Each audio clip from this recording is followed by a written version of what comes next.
Hello students, today we are going to discuss one of the important article that is river boat problem. Last lecture में भी मैंने आपको river boat problem बताया था, लेकिन इस लेक्चर में हम इसके दोनों मोस्ट इंपॉर्टेंट केसेस पढ़ेंगे. The first one is to cross the river in shortest time and the second one is to cross the river in shortest path and to have minimum drift as well. So ये जो topic था हमने कि हम अगर river में river की velocity ऐसे चल रही है, river is flowing like this and the width of the river let it be w, और रिवर ऐसे फ्लो कर रही है ऐसे, और आप रिवर में बोट को, जो बोट है वो रिवर में ऐसे छोड़ी गई है with respect to river. This is the velocity of boat with respect to river. So हमने लास्ट लेक्चर में पढ़ा था, आप उसको देख सकते हैं. हमने लास्ट लेक्चर में पढ़ा था कि velocity of boat with respect to ground निकल के कितनी आती है, तो वो आती है ये अलोंग, ये हमने कंपोनेंट मेथड से निकाला था. तो ये x के अलोंग हो गई वेलोसिटी किसकी, बोट की. किसके रिस्पेक्ट में, ग्राउंड के रिस्पेक्ट में. यानी कि if a person is standing on the ground and he is seeing the velocity of the boat, तो उसको इस बोट की वेलोसिटी दो डायरेक्शन में, यानी कि टू डायमेंशन में ये ऐसे तिरछी जाती हुई दिखाई दे रही होगी. तो आपने उसे क्या कर दिया, रिजॉल्व कर दिया दो कंपोनेंट में, एक तो x के लॉन्ग और एक y के लॉन्ग. ये हमने लास्ट लेक्चर में पढ़ा था.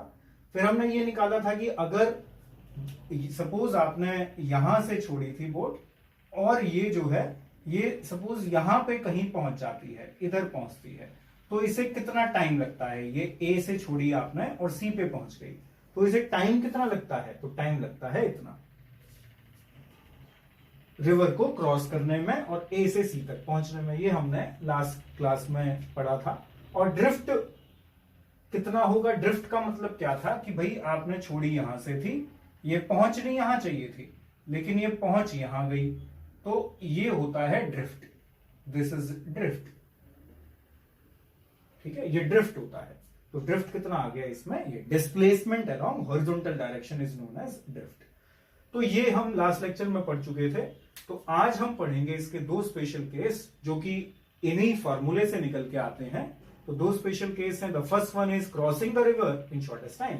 If you want to cross the river in shortest time then how will you project your boat. तो अगर बोट को शॉर्टेस्ट टाइम में इस रिवर को क्रॉस करना है तो वो कैसे छोड़ी जानी चाहिए. देखो टाइम का फॉर्मूला आप यहां देख रहे हैं, ये है कि बोट रिवर को कितने टाइम में क्रॉस करती है. तो यही फॉर्मूला मैंने यहां लिखा. अब अगर टाइम को मिनिमम होना है, t will be minimum when theta is 90. देखो t कब मिनिमम होगा, जब साइन मैक्सिमम होगा. और साइन मैक्सिमम का आंसर कितना आता है, किसी भी एंगल का मैक्सिमम आंसर 1 है. तो साइन मैक्सिमम का आंसर कितना आएगा, 1 कब आएगा, जब थीटा 90 होगा.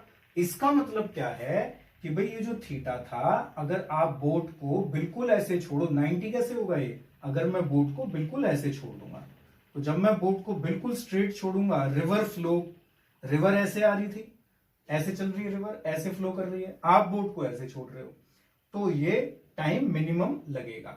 ये यहां से हमने निकाला. और मिनिमम टाइम लगेगा कितना, इतना लगेगा. और ये कौन सी वेलोसिटी होती है, ये VBR वो वेलोसिटी होती है मैक्सिमम न्यूमेरिकल में, वो यही वेलोसिटी देता है. इसको बोलते हैं velocity of boat with respect to river और velocity of boat in still water. ठीक है, तो कहने का मतलब है कि मिनिमम टाइम कब लगेगा, टाइम मिनिमम देखना है आपने. मिनिमम टाइम कब लगेगा, जब आप उसे किसी भी बोट को या स्विमर को, वो स्विमर की ज्यादातर न्यूमेरिकल आते हैं तो कंफ्यूज ना हो, तो स्विमर कब शॉर्टेस्ट टाइम में रिवर को क्रॉस करे, तो जब वो उसके बिल्कुल रिवर फ्लो के परपेंडिकुलर डायरेक्शन में जंप करेगा. यानी कि रिवर ऐसे फ्लो कर रही है और वो ऐसे जंप करे, तो वो शॉर्टेस्ट टाइम में इसे क्रॉस कर लेगा. और टाइम कितना होगा, मिनिमम इतना. देखो आपने इसे छोड़ा ऐसे है और रिवर ऐसे है, तो ये जो है ये कहीं यहां जाके पहुंचेगा. ठीक है, देखो ये उसकी velocity with respect to river है, ये रिवर की वेलोसिटी है, तो बोट की velocity with respect to ground, इन दोनों का रिजल्टेंट होगी. तो ये भी आप निकाल सकते हैं. ठीक है, आप निकालना चाहें तो VB को कैसे निकाल सकते हैं इस सिचुएशन में. देखो VB हो जाएगा अंडर रूट, पाइथागोरस लगा रहा हूं मैं, ये और इधर कौन सी चल रही है, ये VR, तो इधर हो जाएगा आपके पास VB का स्क्वायर प्लस VR का स्क्वायर। तो ये हमने पाइथागोरस लगा दी। तो ये तो होगी रिजल्टेंट वेलोसिटी, रिजल्टेंट, और टाइम इतना मिनिमम लगेगा। हमने शॉर्टेस्ट टाइम देखना था, तो शॉर्टेस्ट टाइम भी निकाल लिया, और उसकी रिजल्टेंट वेलोसिटी क्या होगी, जो बोट चल रही थी इसमें, तो उसकी रिजल्टेंट वेलोसिटी ये होगी। ठीक है। अब अगर दूसरा केस आता है, वो कहता है कि भाई crossing the river in shortest path. अब आपको रिवर को शॉर्टेस्ट पाथ में क्रॉस कराना है, यानी कि ड्रिफ्ट होनी चाहिए मिनिमम। मिनिमम ड्रिफ्ट का मतलब क्या होगा, ध्यान से समझना। आपने बोट को यहां से छोड़ा, वो यहां पहुंची, पहुंचना यहां चाहिए था। अगर बोट यहां से सीधा यहां पहुंच जाए तो ड्रिफ्ट तो जीरो हो गया, और मिनिमम ड्रिफ्ट जीरो ही होना चाहिए।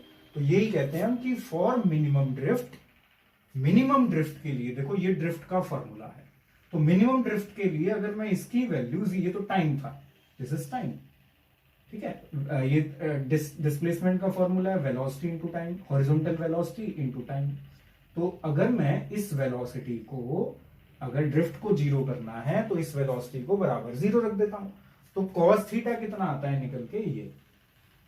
अब देखो कॉस कैसा आ रहा है, थीटा नेगेटिव आ रहा है, और अगर कॉस थीटा नेगेटिव होता है तो इसका मतलब theta is greater than 90 degree. तो इसका मतलब ये है कि भाई अगर मिनिमम ड्रिफ्ट रखनी है तो आपको बोट को ऐसे छोड़ना पड़ेगा, ऐसे। ये देखो थीटा 90 हो गया, थीटा ग्रेटर देन 90 हो गया, ऐसे छोड़ोगे, रिवर ऐसे फ्लो है, थीटा कौन सा एंगल है, देखो ध्यान से, velocity of boat with respect to river and velocity of river.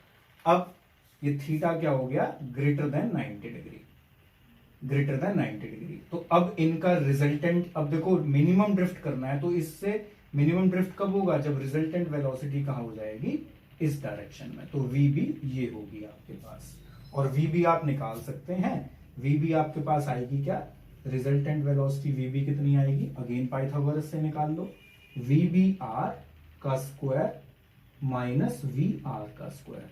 तो अगर ड्रिफ्ट को जीरो करना है या फिर शॉर्टेस्ट पाथ से जाना है, तो बोट यहां से छोड़ी जानी चाहिए और उसे यहां पे पहुंचना चाहिए। और ऐसा कब होगा, जब आप बोट को ऐसे छोड़ोगे, ऐसे, ठीक है, अपस्ट्रीम ऐसे छोड़ दोगे।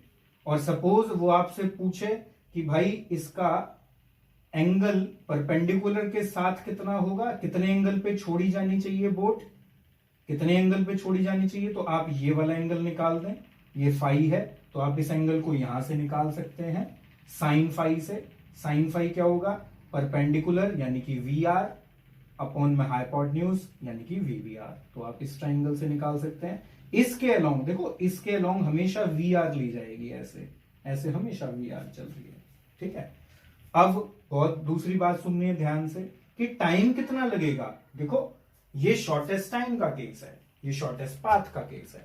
तो अब हमें निकालना है कि बोट आपने यहां से छोड़ी और बोट यहां पे पहुंच गई, ठीक है, लेकिन आपने छोड़ी कैसे, ऐसे, वो पहुंची कहां, यहां, तो कितना टाइम लगा। तो टाइम का फॉर्मूला हमने लगा दिया कि यहां से यहां गई है तो डिस्टेंस यानी कि W, और अपॉन में वेलोसिटी, इसके अलोंग वेलोसिटी कितनी है, अगर आप वर्टिकल डिस्टेंस ले रहे हो तो वर्टिकली वेलोसिटी लोगे, तो वेलोसिटी कौन सी आपकी VB, और ये रिजल्टेंट है, ये ले लिया, ठीक है।